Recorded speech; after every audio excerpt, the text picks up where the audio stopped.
welcome to Art with Anna. Today we have the pleasure of learning about a man named Radcliffe Bailey.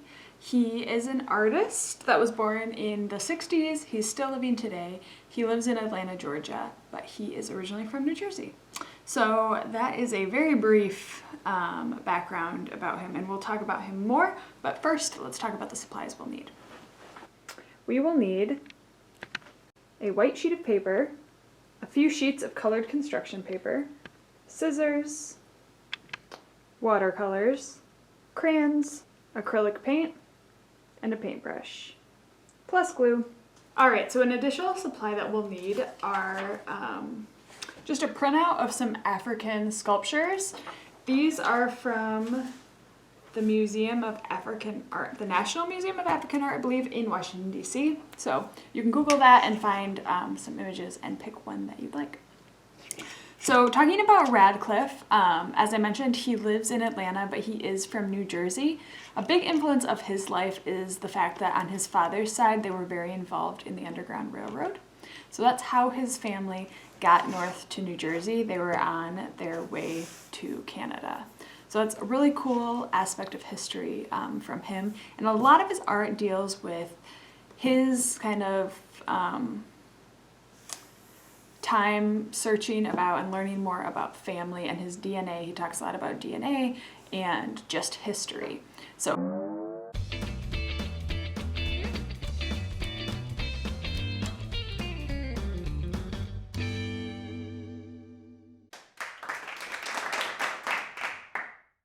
he is a black man. I think that is some of the reason why he identifies with the African sculptures, and that can be such a big part of his art. He usually makes a lot of art also with photos actually from old family members that he knows are part of his family, but he doesn't know anything about. So those are big elements of his artwork. So let's look at some of his artworks right now. So we'll be focusing on these pieces of art, and they are all titled Notes from Tavern, I think is how you say it. I don't know much about the title. I couldn't find out why it was titled this.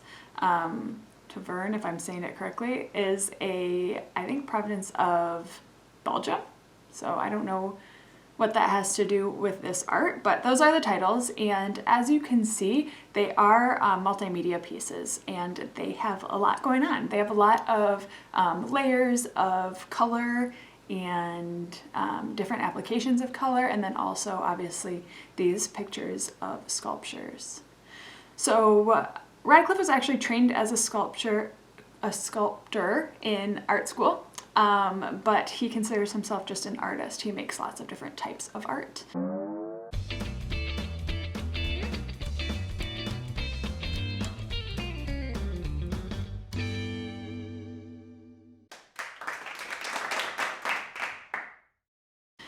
He does a lot with found objects and making sculptures out of things he finds in antique stores. And he likes kind of coming up with a story that he has for his art, but also leaving his art up for interpretation and picking items that might have different interpretations by lots of people. So I think that's pretty neat about him too. But let's gather our supplies in front of us and let's get started. All right, let's grab out our white sheet of paper. I'm just gonna grab that down here. This is going to be the background of our piece of artwork, and the first thing we are going to start with is actually using the crayons. So any way that you'd like to can be totally abstract. We are going to make we're going to color on top of our sheet of paper. We're just going to make marks, make designs, any way that we want to with any colors. So Radcliffe said there's no such thing as a bad mark.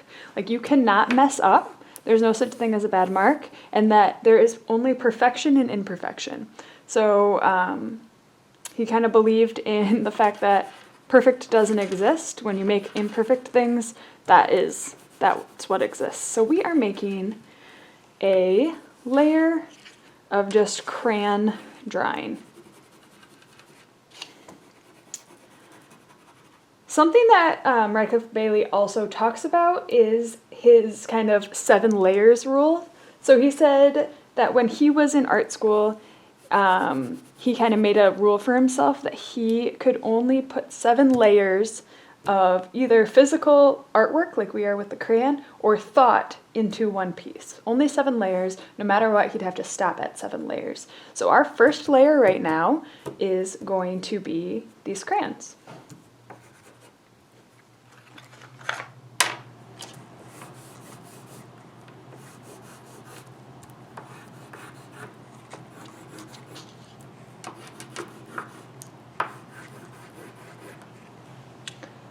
All right, our second layer of artwork is just going to be to grab out some watercolor and water, and we are going to put a layer of watercolor awash over our marks. All right, so I grabbed out some watercolor. Mine is from a tube. Any type of watercolor will work. It doesn't have to be this kind. But I've mixed up my watercolors, and I'm just going to spread some across my painting. Add a little more green.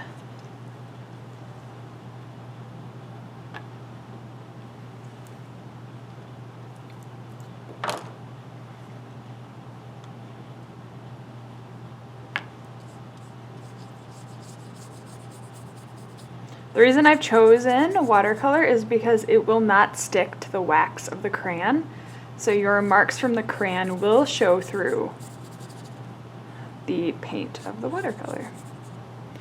So our layer doesn't completely disappear. This is called, when you use wax to kind of push away the water, it's called a wax resist.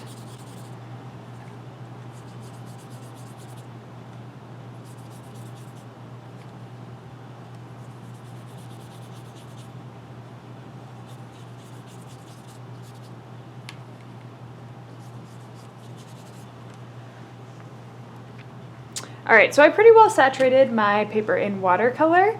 So we have 2 layers. First layer was crayon, second layer was watercolor. Our third layer is going to be with acrylic paint. So something I noticed from Radcliffe Bailey's paintings is there was a sense of symmetry in a lot of them. So we are gonna do the same thing just by putting a few drops of paint on only one side of our piece of paper, and then we are going to fold it over and press it down. It will leave some symmetrical shapes. Oh, there we go. That is way too much. Don't do that. All right, I'm going to spread this around with my paintbrush a little bit. So if that does happen to you, you can do the same thing. All right, now I'm going to fold this over, press it down, and open it back up. And you should have a shape that looks the same on both sides. And that is our third step. All right, so a big part that I mentioned from Radcliffe Bailey's life is the fact that he is connected to the Underground Railroad and just the theme of migration in general. So we are going to next take a piece of paper and we are going to cut out a train track to kind of represent just migration, but also the physical name railroad out of the Underground Railroad.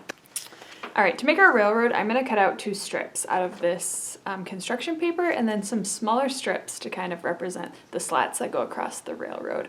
While we're doing this, I thought we could talk a little bit about the Underground Railroad. I'm sure most people know about it, but in case that you don't, we'll talk a little bit about it. So the Underground Railroad was a system put together by enslaved people and other people who were sympathetic toward enslaved people and were fighting to get slaves in the South to freedom. And the way this was done was a series of places people could hide and tunnels, and the communication that went out to people was done through different patterns on quilts.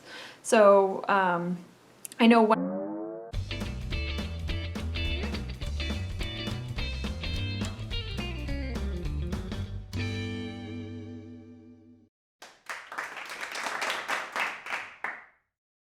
One of the patterns on quilts was like a flying geese type pattern. That's what it was called. It was a bunch of triangles, and that meant continue north, follow where the geese are flying. I'm trying to think of some others that I've talked about before, but each different square had a different saying on it. There was one square that was called, I think, like the drunken sailor or the drunken man, and that meant that there was kind of police searching for enslaved people, so to kind of hide and beware. There was also a bow tie that meant that you could come to this place to get new clothes so that you'd look like a freed person instead of an enslaved person. So that was really necessary, unfortunately, for enslaved people in the South to make their way north to freedom without getting caught. So it's a little bit about the Underground Railroad, and we are going to make a railroad track, which isn't really what the railroad was at all.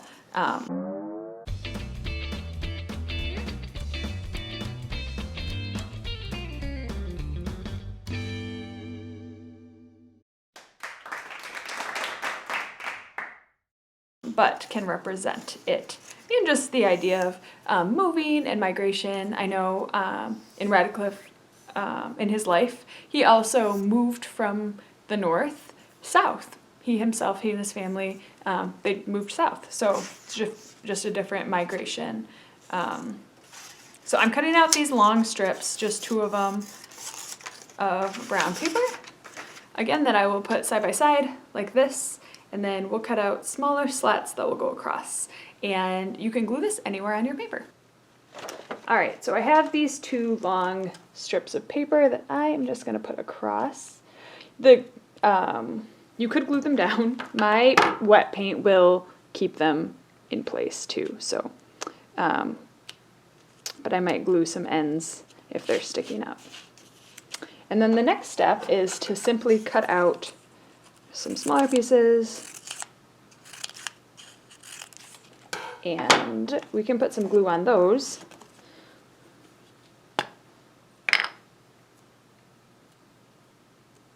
And place them across to make our railroad.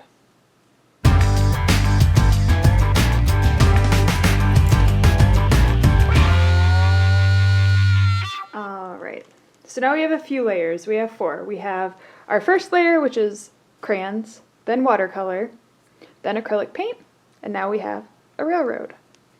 Our next addition to this is also going to have some correlation with the Underground Railroad, and that is just the presence of squares. So we're going to be taking 1 or more colors of construction paper and cutting out just small squares, and those are representing the squares that were in the quilts of the Underground Railroad. So I'm cutting out a strip about, I guess, 2 inches wide, and I am going to be cutting out squares from that, also about 2 inches.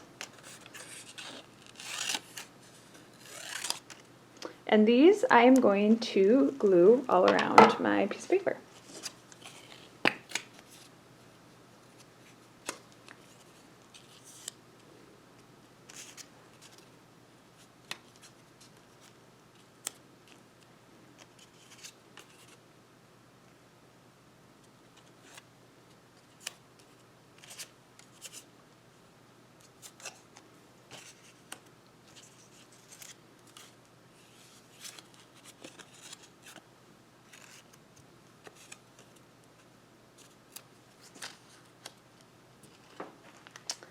All right, so we're making our way down a list of our 7 different layers. We'll count through them again. First crayons, second watercolor, third acrylic paint. Fourth is the railroad. Fifth are the squares. We also are about to move on to our 6th one. So our 6th step is going to be to make a constellation of stars. During the Underground Railroad, there weren't compasses, so the ways that people would know the direction north was through a few different things. I mentioned before that they're like flying geese. If it was becoming summer, then they'd be flying north. And also another way was the North Star and constellations. So enslaved people kind of learned how to follow the North Star north. So constellations were a big reason that people were able to navigate. And this fact has been in quite a few works of our artists today. So here is a work by Radcliffe, and it is a ship with a African sculpture on it, kind of moving across what seems to be a sort of map. And this artwork is kind of cool because the arm holding the ship up does move, and he also found all of the pieces for this from antique shops. And in the background there is stitched some constellations, and those constellations he kind of made up, but they are to represent the Underground Railroad. So we ourselves are going to cut out some stars and some lines, and we're going to make our own constellation on our sheet of paper. So when looking at constellations, there's a few different ways that they can be seen. You can have an actual star shape cut out, which I think I am going to do. But another way that people show constellations is just by having circles cut out and lines between those circles. So I'm going to do both. I'll have a few stars and a few circles. So our first step is going to be, just going to cut out a little bit of a square so I can try to cut out a star. My freehand stars are not the best, but you will get the gist.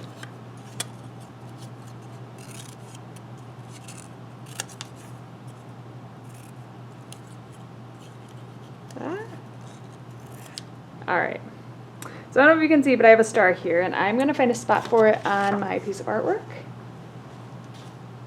and glue it down.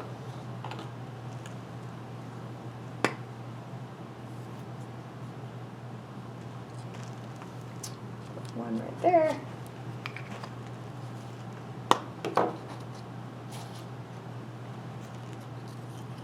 Cutting out a small circle. And I'm going to find a spot for that to go. I'm going to put it on the square. And I'm going to do one more small circle and connect them with strips of paper. Or if you want to, you could connect them with like a black crayon. Oh no. I lost my circle to the water. Like a black crayon. Oh no. A crayon. You can connect them with just crayons too. All right.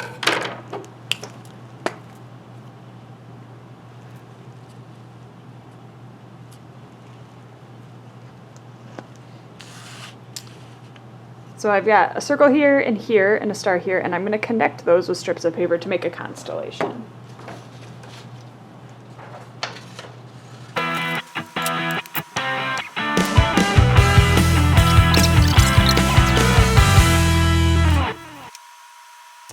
All right. So our stars are connected by these lines, and it makes a constellation. All right, so many times, well, in this series that we're focusing on, notes, there is always a picture of an African sculpture. Our artist today is an African American sculptor, so I don't know if that has anything to do with why he picked, I keep going out of focus. There we go. Why he picked African sculptures. I'm not exactly sure, but I could think that maybe he identifies with these because he himself is from African descent and also likes to create sculptures. So we are going to add that kind of to the center of our piece of artwork as our last little bit.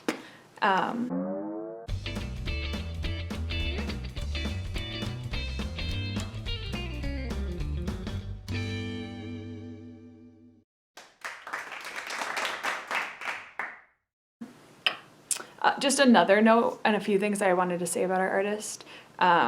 Radcliffe also really loves music, and he kind of thinks of music as being something that can unify people. It brings people together of all different kinds. Specifically, he loves John Coltrane, who is a jazz artist. So if you want to give Coltrane a listen, you can do that. I can't do it on here because it's copyrighted, I think, and my video would get shut down. But if you want to do that, you can. He also wants his art to do a similar thing. He does recognize that it's about his identity and his personal experiences, but he hopes that it's something that can bring about a universal curiosity of the world. So think about that while you are gluing down your sculpture, and we'll do that and then get back together at the end. All right, so this is the final product of our artwork that I've made. I think it looks a little reminiscent of Clifford Bailey's artwork. And I just hope that you learned a lot about him today, but also a little bit about the Underground Railroad and some of that American history. All right, I hope you enjoyed learning a little bit, and I'd love to see your creations. I'd like to see how they look different or similar to mine. So when you are done, if you can send me a picture, I love to see them. Thanks for joining me today, and I'll see you guys next week. All right, bye.